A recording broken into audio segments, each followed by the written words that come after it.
The Manila City Jail and the Polytechnic University of the Philippines collaborated to provide free college education to some persons deprived of liberty. This effort aims to give second chances to prisoners, showing that it is not too late to become part of the community again. Mobile Journal, Kayla Makantan has the story.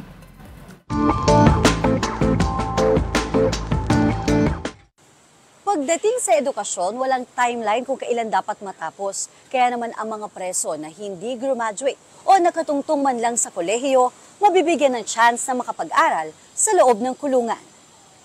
Tuloy na ang pagkakataong makapag-aral ang mga persons deprived of liberty sa Manila City Jail Male Dormitory.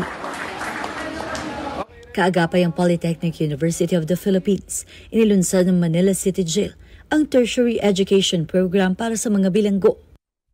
Goal po natin is matulungan po sila na makapagtapos ng pag-aaral para po sa pagbabago rin po nila. Kasi usually, pabalik-balik sila dahil nga po yun, kulang sila sa mga pinag-aralan. Sila agad makahanap ng trabaho sa labas. Blended learning system ang gagawin.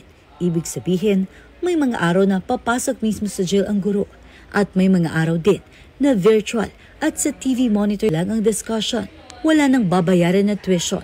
Maging ang mga gamit pang eskwela na kakailanganin, libre. 4 na kurso ang i-offer ng PUP na pwedeng pagpilian ng mga PDL.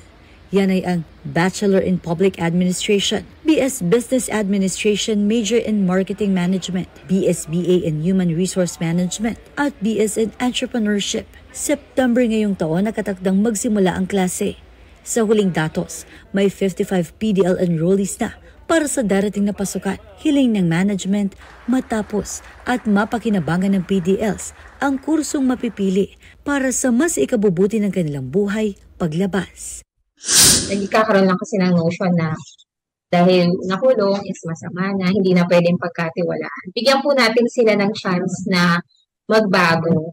Tulungan po natin silang tumayo muli. Kailangan lang po nating pagkatiwalaan po sila ulit para din po sa pamilya nila. Mobile Journal, Kayla Makantan, hatid ang mukha ng balita.